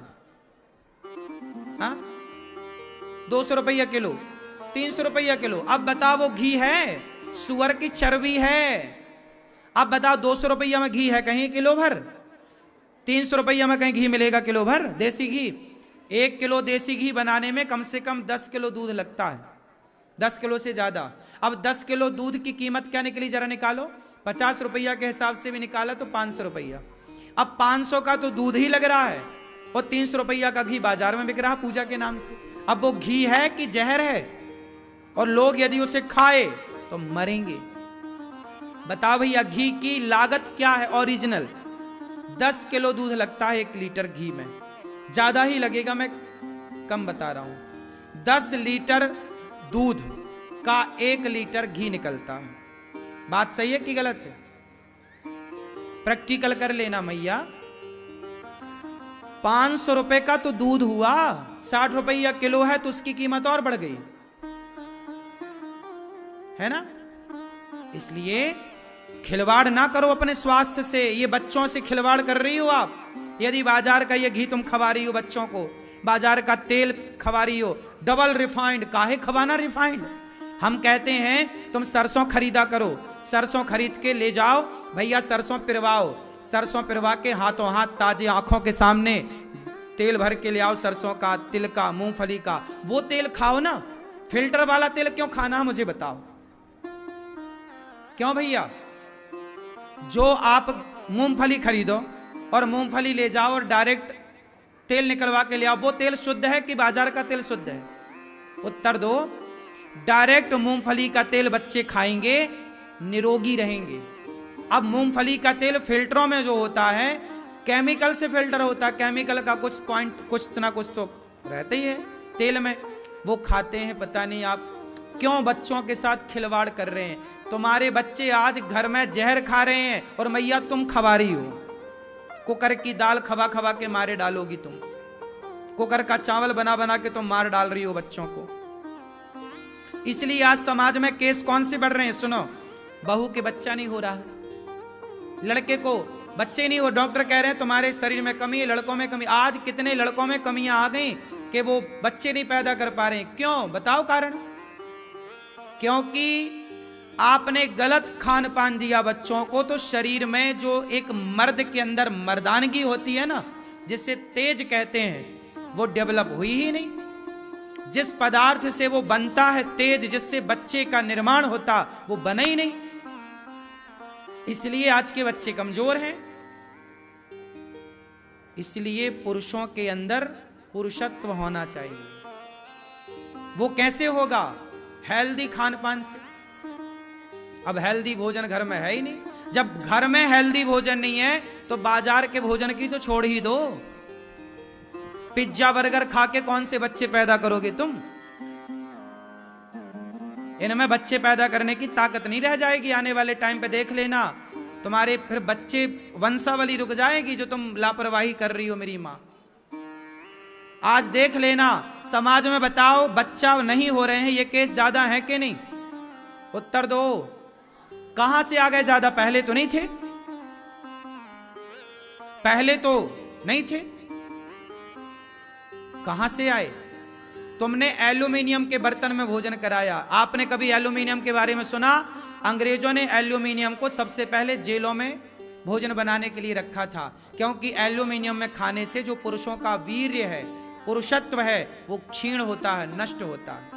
एल्यूमिनियम पुरुषों का सबसे बड़ा दुश्मन है। लेकिन पुरुष आज सारे घरों में एल्यूमिनियम की कढ़ाई है, एल्यूमिनियम का कुकर है, खवा रही हो। आने वाले तुम्हारे बच्चे ना होंगे, देख लेना तुम। और खवाओ एल्यूमिनियम के बर्तन में, और बनाओ एल्यूमिनियम की कढ़ाई में। तुम्हें तो आलस से आता है ना बनाने में। कौन बर्तन धोए, मिट्टी में कौन बनाए? पहले बर्तन होते थे कांसे के, पहले बर्तन होते थे पीतल के। और कुकर में क्यों बनाना है दाल? दाल बनने में जो नेचुरल समय लगता है पकने में, वो लगने दो, वही उसकी सुंदरता है, उसी में स्वाद डेवलप होगा। अब तुमने प्रेशर मारा कुकर का, दाल पकी नहीं, मर गई। मरी दाल खा रहे हैं तुम्हारे बच्चे कुकर की, एल्यूमिनियम की। सर्वे पढ़ लेना गूगल में, एल्यूमिनियम कब आया, क्यों आया, अंग्रेजों ने क्यों लाया? कि जेल के भीतर जितने क्रांतिकारी थे उनकी जो एनर्जी वो नष्ट हो। एनर्जी नष्ट करने वाला पदार्थ है एल्यूमिनियम। सर्च कर लेना, गूगल में पढ़ लेना, यकीन ना हो तो। और कौन सी शक्ति नष्ट करता वो भी स्पष्ट बता दूं, वीर्य को नष्ट करता है। बच्चे पैदा करने की क्षमता नष्ट करता है कुकर। कुकर और एल्यूमिनियम का बना कोई भी पदार्थ, कोई भी बर्तन। अब आप मानो मत मानो, हमारा धर्म है बताना, मानो ना मानो आपका काम।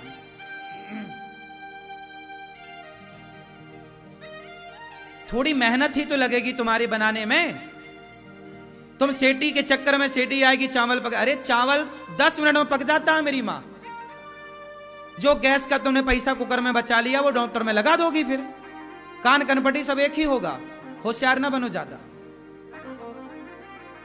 ये लड़कियों के अंदर ना जो गर्भाशय जितना मजबूत होना चाहिए, लड़कियों का गर्भाशय मजबूत नहीं हो रहा है, बच्चा गिर गिर जा रहा है। कितने महिलाओं की समस्याएं हैं कि रुक ही नहीं रहा बच्चा, रुक ही नहीं रहा। क्यों नहीं रुक रहा? पुरुषों का तेज नहीं बन रहा है, स्त्रियों का गर्भाशय डेवलप नहीं हो रहा है, खान पान गलत है इसलिए।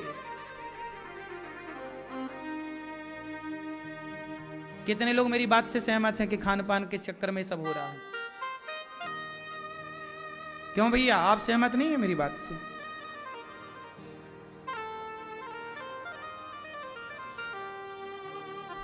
भाई मैं तो बिल्कुल कुकर का प्रयोग नहीं करता,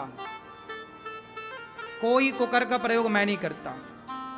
मैं सिंपल, मैं कम पका, मैं चावल कम खाता हूं, रोटियां कम खाता हूं। मैं पहले फल ज्यादा खाता हूं, मैं अंकुरित चने खाता हूं, अंकुरित दाल खाता हूं, रस पीता हूं फलों का। और मुझे पका हुआ पदार्थ पसंद ही नहीं। कच्चा अंकुरित अनाज, थोड़ा बादाम खाओ, थोड़ा अखरोट खाओ, थोड़ा किशमिश खाओ, अंकुरित फुला के खाओ। जो अंकुरित हो सकता है स्प्राउट्स इत्यादि अंकुरित करके खाओ। पपीता खाओ, केला खाओ, संतरा खाओ, सेब खाओ, खाओ।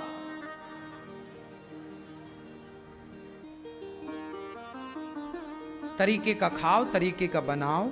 मैयाएं आलसी हो गई, नहीं बनाएंगे सस्ते में, तुम्हारे बच्चे तुम्हारा परिणाम भोगेंगे फिर।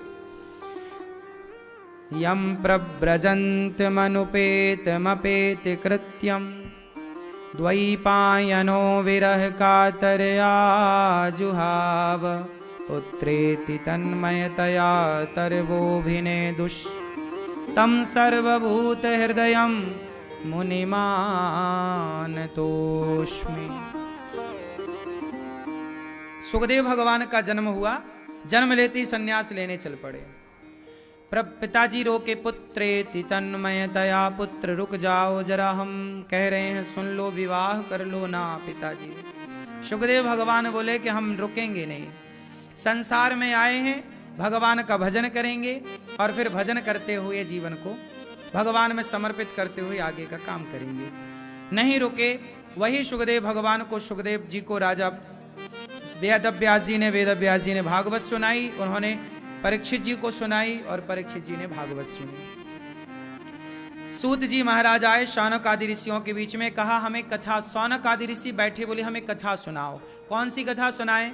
भक्ति ज्ञान विरागाप्तो विवेको वर्धते महान माया मोह निरासश्च वैष्णवै क्रियते कथम। कथा कैसी होनी चाहिए? जिससे भक्ति बढ़े, ज्ञान बढ़े, वैराग्य बढ़ जाए। भक्ति ज्ञान विरागाप्तो, भक्ति ज्ञान वैराग, ऐसी कथा हो जिससे हमारी भक्ति बढ़ जाए, ज्ञान बढ़ जाए। कथा क्या करती है? भक्ति बढ़ाती है। भक्ति तो बढ़ाएगी, साथ में ज्ञान बढ़ाएगी। जैसा कि अभी आपका ज्ञान बढ़ा, खाने पीने का ज्ञान, और भी ज्ञान बढ़ेगा, अन्य विषयों पर बातें होंगी, तो ज्ञान तो बढ़ता ही है कथा से। और वैराग्य, संसार से मन हट जाना वैराग्य है। अच्छा, संसार में मन लगाना सही है कि गलत है? मैया, संसार में मन लगाना सही है कि गलत है? सही है। क्यों मैया? भगवान, संसार में मन लगाना सही है कि गलत है? हाँ मैया, आप बताओ, संसार में मन लगाना सही है कि गलत है? नहीं बताओ, कुछ तो बोलो, सही बोलो। नहीं बोलो, कोई पैसे थोड़ी लग रहे हैं, नंबर भी नहीं कटेंगे, बोल दो। हाँ? सही है? आप बताओ, संसार में मन लगाना सही है? हाँ सही है। कहां लगाएं महाराज जी? संसार में तो लगाना ही पड़ेगा। हाँ देखो, संसार में मन लगाना, अब आपने, अब प्रश्न क्लियर नहीं है, इसे और क्लियर कर दूं। संसार में मन लगाना, संसार में क्या है? स्त्रियां हैं, पुरुष हैं। संसार में क्या है? एक स्त्री के सिवा, एक पुरुष के सिवा इस संसार में क्या है? एक पैसे के सिवा इस संसार में क्या है? तो संसार में मन लगाना मतलब कहां मन लगाओगे? यदि बेटे में मन लगा है तो भी तो गलत है, यदि पत्नी में मन लगा है तो भी गलत है, पति में मन लगा है। लेकिन यहां एक अर्थ यह भी हो सकता है कि पत्नी में ही मन लगे और किसी पड़ोसन में ना लगे, पति में ही मन लगे और किसी पड़ोसी में ना लगे। यहां तक तो बात सही है कि मन परिवार में लगे, पत्नी में, पति में, बच्चों में ही रहे, हम यहां वहां ना भटकाएं, यहां तक तो सही है। लेकिन इससे जब ऊपर का स्टेप आएगा, ऊपर की स्थिति आएगी, तो यह कहा जाएगा कि अब पत्नी और पति से मन हटाओ। अच्छा ये बताओ, पति और पत्नी, बच्चों में मन, व्यापार बिजनेस में मन कब तक लगाना चाहिए? बेटे का ब्याह जब तक नहीं हुआ, बेटी का विवाह जब तक नहीं हुआ, तो मन लगाओ बेटी में, बेटे में, पति में, पत्नी में, काम धाम पूरा करो, जिम्मेदारियों से पूरी। बेटी का ब्याह कर दिया, बेटे का ब्याह कर दिया, अब तुम मन को, बेटा सेट हो गया अपना अपना, बेटी अपना खुश है, अब सबसे मन हटाओ और मन को अब एक ईश्वर की ओर लगाओ। अब मन को भगवान में लगाने का, देखो हर चीज का एक टाइम है। विवाह करने का टाइम है, बच्चे पैदा करने का टाइम है, और धीरे से फिर संसार से मन को हटाने का भी एक टाइम है। अब जिस समय आपको, अब सोचो कि कोई 70 साल में ब्याह करे और 70 साल में ब्याह करके बच्चे पैदा करे, तो लोग तो हंसेंगे ना, क्योंकि ये उम्र अब बच्चे पैदा करने की नहीं है, ये उम्र अब विवाह करने की भी नहीं है। विवाह करने का भी एक टाइम टेबल है। क्यों जी? हर चीज एक टाइम पे अच्छी लगती है। सही है कि गलत है ना? तो हर चीज एक टाइम पर अच्छी लगती है। उसी तरह मन संसार में लगाने का भी एक टाइम है। जैसे जवानी है, जवानी में मन ठीक है, संसार में लगा है, थोड़ा सा भगवान में भी ठीक है, ये उम्र है। पर देखो 40 के बाद, 50 साल के बाद, बेटी और बेटों के विवाह हो जाने के बाद पूरा मन आपका भगवान में लगना चाहिए। अब सबसे मन हटे, इसी में आपकी भलाई, इसमें मेरा भला नहीं होगा, आपका भला होगा। क्योंकि जगत में मन लगेगा तो किचकिच बनी रहेगी। बेटी ने ये कह दिया, बेटे ने ये कह दिया, बहू ने ये कह दिया। आजकल सारी बूढ़ा स्त्री और बूढ़े पुरुषों की समस्याएं क्या? महाराज जी बहू ने ये कह दिया, बेटे ने ऐसा कर दिया, बेटे ने ऐसा कह दिया। ये बताओ कि गलती तुम्हारी है कि अब तुम्हारे बच्चे बड़े हो गए, तुम भी सयाने हो गए, अब तो मन हटाओ ना। मेरी माँ सबसे, बहू क्या कह रही है इस पर ध्यान क्यों लगाती हो? बेटा क्या कह रहा है इस पर ध्यान क्यों लगाती हो? भगवान में मन लगाओ और मन को स्थिर करो। कछुआ को तो देखा होगा आपने। कछुआ जब उसके सामने कोई खतरा आता है तो वो सब चीजें क्या कर लेता है? क्या कर लेता है? अंदर सिकोड़ लेता, अंदर की ओर, सिर भी भीतर कर लेता है, हाथ पांव अंदर कर लेता है। कछुआ से सीखो।